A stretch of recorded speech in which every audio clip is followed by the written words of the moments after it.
You're listening to the Liberty Talks podcast with Michael Anderson and contributor to the program, Christian Ehmling. We have to find a way to talk and have dialogue and be tolerant between other views. You have to have open dialogue, and that's where free speech is so important. Consent's a very important thing, and today in the Me Too movement, it's been very important because I think it's really opened up a lot of eyes. I think we should get away from this hookup culture and get back to relationships, because when you have a relationship, you have that communication, you have that connection. If you committed sexual assault, it doesn't matter when it was, you should be held accountable for that. However, we have to make sure that we actually make sure they committed sexual assault, and we have to make sure that all allegations are verified. They'll put in these programs thinking that it'll help everyone, but what they forget is that the pathway to hell is paved with good intentions. And I think that's what this whole movement is all about anyways, is trying to be open to ideas.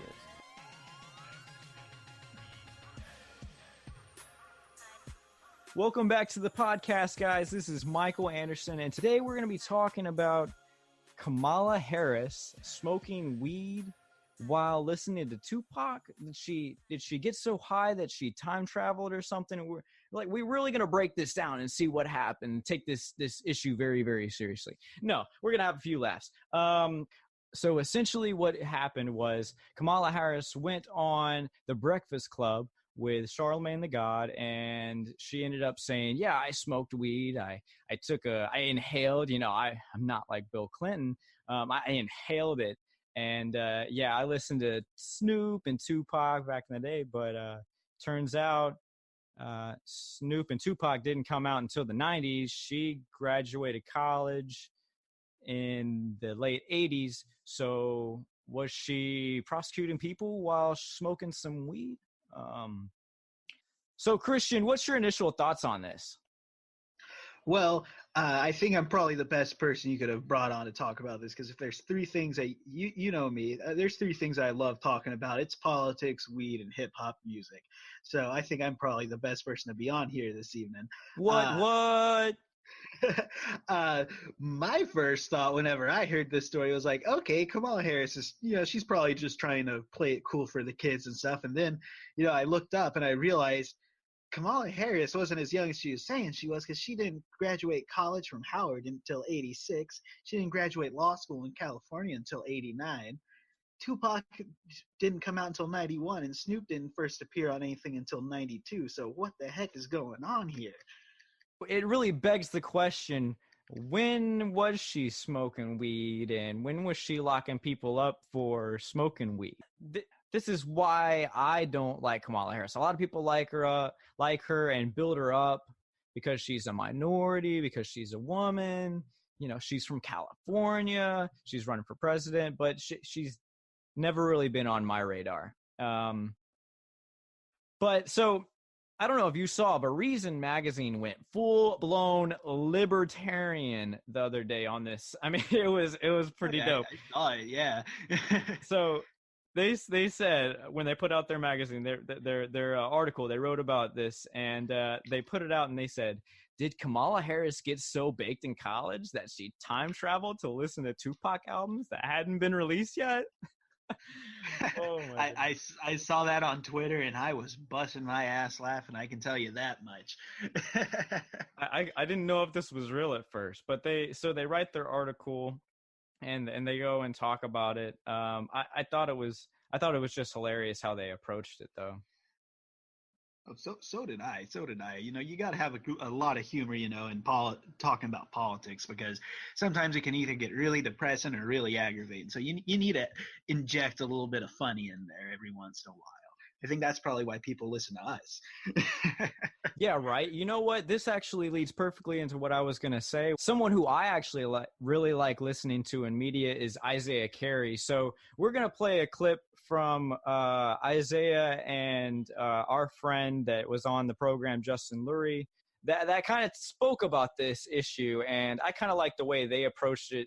Isaiah is very notoriously known for getting Republicans and Democrats together and having actually really good open conversations and dialogues about tough issues.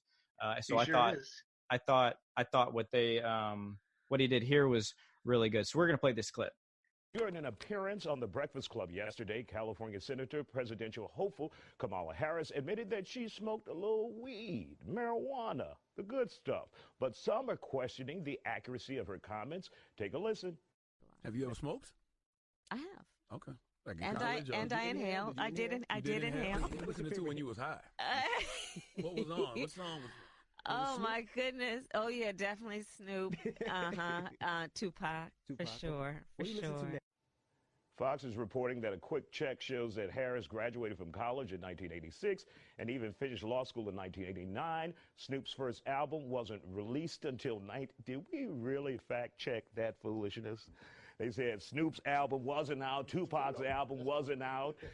He did record with a group called Digital Underground before that being Tupac, but even that was released in the early 90s. Today, a rep for Harris called the comment a miscommunication. Joining me to discuss this is former Republican congressional candidate and investment banker Justin Laurie and Todd Smith, owner of Regal Media. But it's a good question philosophically, is that do people change and over how many years? And is it okay? And she didn't deny it about doing the drugs, and she almost seemed a little bit enthusiastic, I would say. Yeah. But check this out. I don't want to cut you off, but I think it's out of context, because if you listen to the full interview, DJ Envy asked her, what music do you listen to? What rappers do you listen to? And then Charlamagne cut him off and said, what rappers do you listen to while you smoked? So there could be some kind of miscommunication of who she was answering, because she could say, I listen to Tupac and Snoop, and not say she was listening to Tupac and Snoop while she was getting high. And she also said she likes Cardi B as far as the current rappers are concerned. But I think that all politicians do this. They go to church, even though we probably know they never go to church unless they're running for office. Did you say all? Not all. Did you say all? Let me say, no, okay, many. Let me say, I don't want to overgeneralize, but many go to church on one Sunday during an election cycle, and then you don't see them anymore. You know they're fake. They don't even know how to say certain books in the Bible. We know that certain politicians say that they love to drink beer, although they grew up in elite status, and you know good and well they never drunk a beer really like that. They're not really beer drinkers. They don't go to pubs. They don't go to sports bars, but they're trying to fit in with the common man. And the problem is, can she change? Yes, she can change for the better and not be a drug addict. I don't think she's a drug addict. A lot of people smoke weed. But my position with Kamala Harris is her changing stance on certain issues. And she can change in those regards, too. But I'm more worried about how she deals with prison reform, criminal reform. I can care less about what she smoked in high school or college. You made a great point. How many people, when she was a district attorney in San Francisco for those many years, did she prosecute and send to prison for the very crimes that she herself did commit? Is there hypocrisy right there? What is hypocrisy in all politicians? You know what I mean? There's that all word again. There's not hypocrisy in all politicians. Here's someone who clearly broke the law, seems to have no regrets about it, then became a prosecutor, started prosecuting people for the laws that she broke, and now she's making laws in the United States Senate. What are her actual views? I want to go through a couple of these things that I noticed in that interview. And the first part about it was, I thought it was funny because Isaiah starts off and he's like, do we fact check this? And I think it's hilarious. It's like, hey, yo, Kamala Harris, you're not a millennial, think about this. We live in 2019. We can look this up and figure out what happened when. Why would you say something like that? And Justin, he's really, he noticed, he said, she was very enthusiastic when she was like, oh yeah, I smoked, right? Like, absolutely, yeah. I inhaled. So one thing I thought also was really neat, why I wanted to pull this in here, was they said that there was a communication. The contributor from Regal Media. So Christian, what do you think? Do you think there was like a little bit of a miscommunication there? I think you saw the extended clip. Yeah, I mean, it could very well be one. She could have probably just been sitting there, thinking. It was still on the which rappers do I listen to? Snoop? Yeah, definitely Snoop. I like Cardi, I like Snoop, I like Pac, Hell, I like Cardi, Snoop, and Pac as well, but I do know that they're all from different eras of hip hop, But I think that we should point out there the seeming the fact that they didn't really fact check this, it seems, because I heard that and I was like, there's no way Kamala Harris was in college listening to Pac and smoking weed in the 90s, right? Right. So I can just straight up go to Wikipedia and I can see that she graduated from Howard in '86 and graduated from I think, what was it? University of California. Let me see. Yeah, University of California Law School in 1989. So it's like Pac wasn't out until 91. Snoop didn't show up until 92 on Deep Cover with Dre, and his album came out the next year. So it's like what she might have just confused the two questions together. But if you watch the clip, she straight up answered Charlemagne's question, like, oh yeah, did you listen to like Snoop whenever you were in college? It wasn't necessarily worded like that, but it was the question he asked, and she straight up answered it like, yeah, I listen to Snoop, I listen to Pac, definitely. So it's like, what did she just get in the time confused? Sometimes I mix and match stuff whenever I smoke, so that's kind of normal for people who smoke. Sometimes we mix a little bit of things up, not that bad, but it really begs the question: was she smoking in college and she just mixed stuff up, or was she smoking whenever she was a district attorney in Alameda County, California in the 90s? That's the real question here. You're right on the point. Was she smoking weed while she was locking people up for the crime that she was committing? Justin Lurie actually put that really well, and it leads into the question of is it all politicians or just many that are hypocritical? I mean, I know most of them are, right? Like I'd say most, probably like a little happy medium between many and all, right? Most politicians. I think most would be good. I mean, me and you, we're both activists. I mean, I'm sure we've both came into contact with a lot of people who've sought office or hold office, and some of them, they can be really genuine, and a lot of them you can tell, yeah, they're pandering, and then that's what I felt like with this Kamala Harris thing. I mean, she's like, yeah, I smoked and I inhaled, trying to like make a joke like Obama did in 2008 when he was, and I remember that, based off of that Bill Clinton thing, like, I smoked, but I did not inhale, and then Obama comes along years later and he's like, oh, I inhaled. That's what you smoking for. So I think she was trying to have her Obama moment there. A lot of people compare her to Obama, but you're just trying to act cool. I remember I was looking at a clip from when she was running to be top cop of California, California Attorney General. Her Republican opponent endorsed fully legalizing recreational marijuana in California. When they asked her about it, she laughed it off. So I mean, it's like I honestly think she's just pandering here, and her pandering got her caught up in a lie that probably exposed her to being a hypocrite, smoking weed while locking people up for smoking it. I saw a tweet earlier that said that the guy that sold Kamala Harris weed is the luckiest guy on earth because every other person she found smoking weed was locking people up in jail and paying them $2 an hour to go fight wildfires in California. And, I don't think it gets better than that. I think she's a complete hypocrite is what she's doing, honestly. Not just to be straight up blunt with y'all. So, guys, I want to take a minute to speak about how we are doing so much here at Liberty Talks.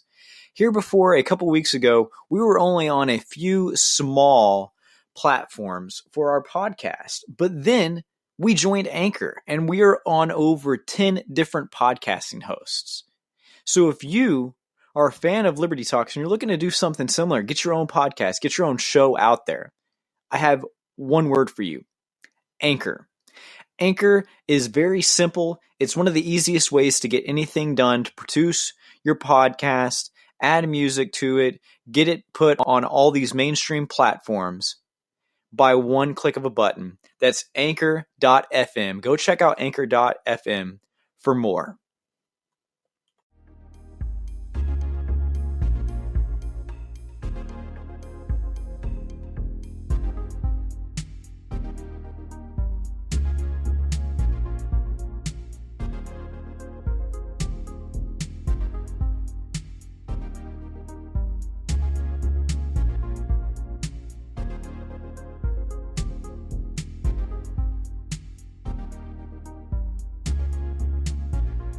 And you know what this is really eerily reminiscent of is is Hillary Clinton and as of recently Elizabeth Warren. These politicians, but dare I hate to say it, these women politicians coming out of the woodwork, running for president, and they're the worst possible politicians ever. Like, no one should be voting for these people. No one should be supporting these people.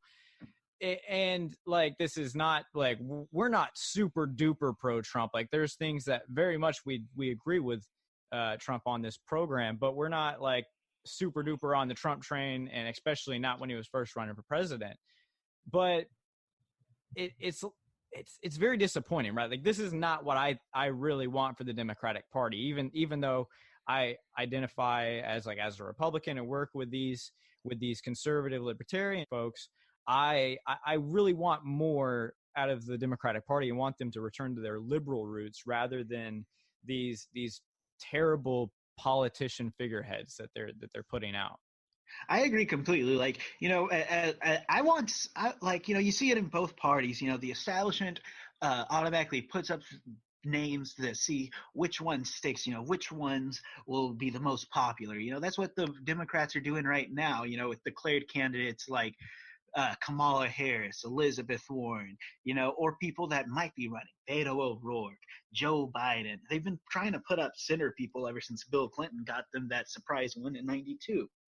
The Republicans do the same thing, you know, throwing up Jeb Bushes, Mike Huckabees, you know, those types of people, you know, that really nobody really likes, but because the party establishment's backing them, you know, they want you to support them. I mean, look at the way Ron Paul was treated.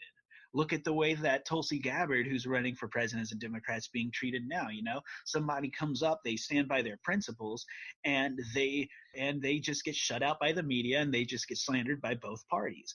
I mean, hell, I would love to see a woman president. I just wouldn't want the first woman president to be as much of a disappointment as the first biracial president was. That's what I see on it. I don't care if what you have between your legs if you're running for president. Just have some damn backbone. Mean what you say, or whenever you make a mistake, you change your view, you come out, you say, I was wrong, this is why I was wrong, and this is why I think like I do now. It would have been easier for Kamala Harris just to do that instead of say, yeah, I smoked in college and was listening to Pac and Snoop on the radio, you know? How much easier would it have been? Is what I'm saying. Yeah, I think there's a way to come out and say this or do this. I mean, for example, someone who I really like and listen to on the radio is Big Angry or Charles Adams. Yeah, Charles Adams, he's a great guy. Right, and he used to be a cop. Now he used to be a judge too, but now he's just practicing law and he's on the radio. But he talks about like being an officer and enforcing laws and thinking how, you know, the drug war was not really worth engaging in. But sometimes he says, for example, he went on to Colorado and I think he used a vape pen or something like that. And he talks about weed, but he kind of addresses it in a little bit more of a professional way. He doesn't always say, oh yeah, I'm smoking weed and yada, yada, yada. And he has, it seems like a consistent view of saying, oh yeah, while I was doing this, if I saw like weed, I would throw it away or yada, yada, yada. I would do something like that, trying to stay consistent with what he was practicing and what he still believes today. So, I mean, it doesn't seem like Kamala has any regret in what she was doing, right? She didn't say, oh, yeah, well, I felt really bad when I had to do this, or maybe I was holding it down while I was also putting people down for this. She didn't have any empathy. She was really just bragging about this. Honestly, looking at her record, I don't think she has empathy for what her drug warrior stance is at all. I think that she's only starting to back criminal justice reform, cannabis legalization, just because it's cool. Like with Hillary Clinton starting to support gay marriage and what was it? I think 2013. You know, it was like, oh yeah, you know, gay marriage is cool now, even though 4 or 5 years ago, marriage was between a man and a woman. You know, a lot of these establishment politicians that the party machines want to run, they just say what's cool. just to get votes, you know? I mean, I remember watching Obama run for president when I was in junior high. I thought he was one of the coolest dudes ever, you know? He had that coolness about him. You know, he wanted to stop wars. He wanted to legalize pot, they were saying. But, you know, it just turned out that it was a disappointment. That's what happens whenever we follow these establishment figureheads that they want to run for office. We just end up getting a whole bunch of disappointment. I know I quote my boy Gucci Mane all the time, you know, got to give Guwap some love. But all of these politicians are just all meat with no sauce. And that is what you always drop on Liberty Talks. This is the reason why we invite you. No, I'm just kidding. But it's amazing how you always drop your punchline. It's amazing. I love the quote of the quote. But you're right. These people are all meat, no sauce. And well, since we're like calling out, you know, politicians now, I do have to revert a little bit back to that Isaiah clip and just say that we didn't play it.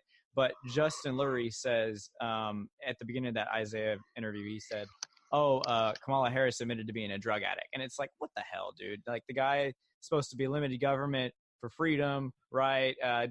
Less regulation is saying that. I mean, I guess, but it seems like that was kind of pandering too, right? I was just kind of a little. Yeah, it felt like that, you know. I mean, I've met Justin before. Whenever he was running for Congress, I was working in that race. You know, me and my wife, we attended that debate, and we got the chance, you know, to shake his hand. We ended up meeting Dan Crenshaw, the guy who ended up getting elected. You know, a lot of them were like very nice people, and it's just, to me, like his comment on that clip was really seemed like it was like pandering to his class. But you know, you can't really blame me. Sometimes, you know, that ends up being what happens. You end up pandering to people just to get some votes. Just disclaimer for everyone listening: marijuana is not addictive. Trust us. Well, it's definitely no worse than alcohol. I mean, that's definitely. Prohibition is not a conservative argument, anyways. It's definitely a liberal argument. So it's funny to even say that, but legalizing is as conservative as can be. You know, everyone says, "Oh, we want the government out of our lives." You know, then why are you going to use the government to tell someone they can't sit on their couch, roll up a doob, smoke it, and watch some SpongeBob after work? You know, I mean, there ain't nothing conservative about just throwing peaceful people in jail who just want to light up a plant. That's not conservative to me. Right, but you know what? They did have a really good back and forth in that clip that we played, and that's the reason why we did it. You know, we try to find like the middle ground, like a good, solid, objective point of view to report on and to talk about this. And and we always get that from the Isaiah Factor, and you can find that on Fox 26 in Houston at 10:30 every Monday through Friday. Yeah, you can. Isaiah always has some good stuff on his show. Well, hey, Christian, where can our listeners find you at? They can find me on Twitter at Ehmling4Texas. That's Ehmling, number 4, Texas. You can follow me on Facebook. You can add my personal one. I'll accept you. Or you can follow my blog, East County Liberty Talk, where we talk about news from Montgomery County, Texas, and, you know, some state issues and national issues, all with a down-home Texas point of view. Thanks a lot, Christian. And always remember to listen to Liberty Talks.